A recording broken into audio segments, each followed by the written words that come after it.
So did a lot of work to get to this point. I'll put a link to the video I used from ECS on how to get the manifold removed ultimately so that I could change that oil filter housing.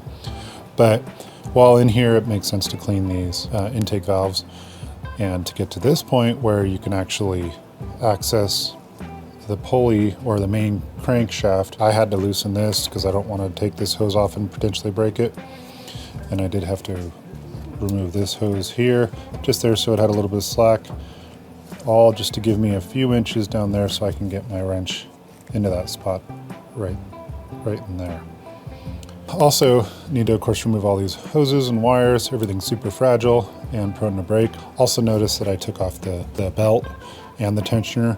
I'm replacing the tensioner anyway. It's normally right attached to these bolts here, but you don't have to remove the tensioner. I would just make sure that the belt's taken off, or at least not under tension, so that it's easy to rotate the engine over. Now I'm going to show you what it looks like down inside that pulley, what we ultimately need to deal with if we want to be able to rotate the engine. So this is what we're dealing with, is these 4 E-Torx bolts, and you don't want to try to turn one of them individually because you could over tighten something. So instead you could do a couple of things. You could buy a part that's specifically made for it. I didn't want to spend the time or money to do that, so I asked a friend to 3D print this, but it did not hold up.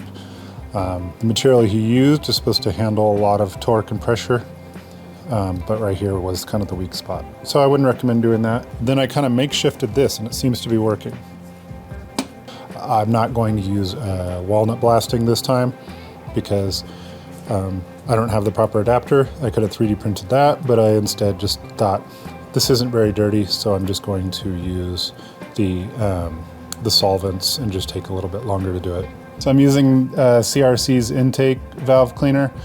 This stuff's meant so that you could spray it in your air intake hose, but I wanted to do the more direct approach. And since the intake is out, which is a huge project in itself, but I'm at this point, I might as well clean these in here. They're not as bad as previous generations of BMWs like the N55. Somehow they've designed the PCV valve to better capture the oil instead of it getting blown by into your intake. So that said, it's not very bad, but I'm cleaning it while I'm in here. What you do is you just spray it in here and you do a quick test to make sure that it pools up. Yeah, see how it's pooling in there? If it weren't pooling, then that means obviously I have an opening and that's going into the cylinder, which is not good, but this stuff is meant to be combustible and used while the engine's running, so it's not the end of the world. You just don't want a huge amount.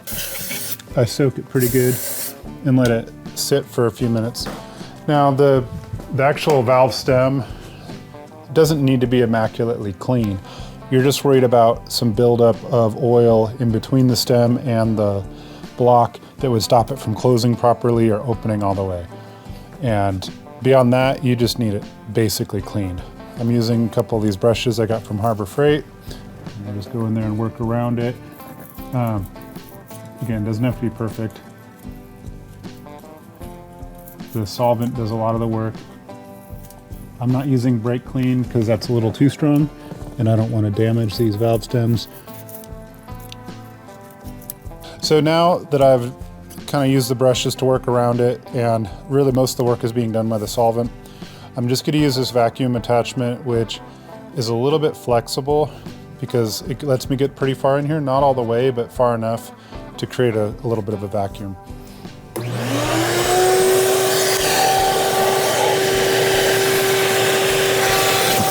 Okay, that side's pretty dry.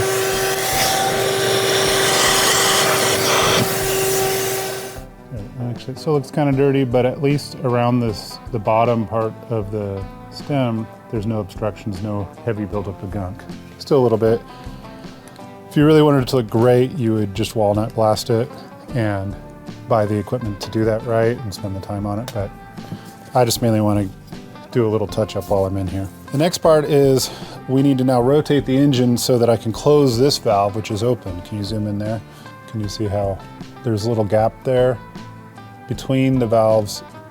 And that's how the air gets in and exhaust comes out. Well, actually exhaust comes out the other side, but that's how the air comes in. And obviously if we sprayed the solvent in there, it would just go right into the cylinder. So in order to close that, you have to rotate the engine. Well, in a lot of cars, that's just one bolt on the end of the crankshaft that you can just rotate. Not with BMW. Instead, BMW has 4 little E-Torx bolts that you have to attach onto. I don't have the right tool for that, but what I have done is this makeshift 32mm socket,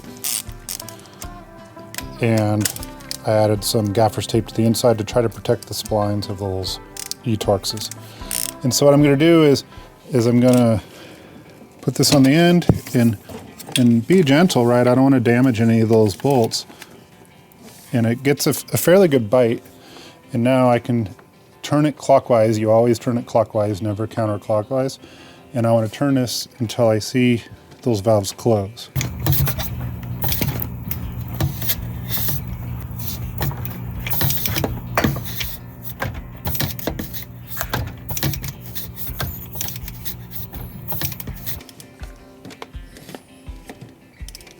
Yep, that looks pretty close to me.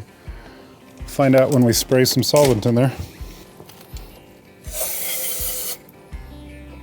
Cool, so it seems like it's pulling up. Do a little more just to make sure. Cool, so I'm gonna spray it all the way till I get a nice little pool in there. And that's the area that I care the most about. It doesn't have to be totally clean on the whole shaft because none of that affects the performance. It smells awful. Then we wait and do it all over again for all the other. Usually 2 of them are plugged and 2 of them are half open and 2 of them are wide open. So we can usually do 2 at a time and then crank the engine a little more. So after all that, you know, it wasn't quick and easy. You know, this is not a quick job, but what I can show you is what they look like after they've been cleaned. They don't look great. It's not like night and day difference. But that's okay, because I really just need to be able to have air get through. So you can kind of see down in there. It still looks a little gunky, but you see just how much space there actually is for air to travel through the valve. So cleaning that up to be pristine would be nice. It'd feel good, but it doesn't actually change the performance much.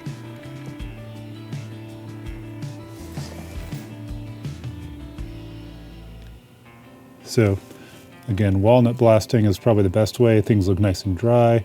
Now you can use this stuff to spray inside your air intake. Like I said, doesn't produce results better than what I just did. You might as well clean up around here where the new rubber gasket's gonna need to seal. I have much more work to do on this car, so I'm not putting it back together yet. But that's how you go about cleaning the intakes on a B58. And just for anyone who's curious about my rig job with the socket and the tape, there you go. Yep, still look good, nice and healthy. So the tape and socket, you know, as long as you're gentle, it did its job. It would grip on pretty well, you know, and it all survived pretty well.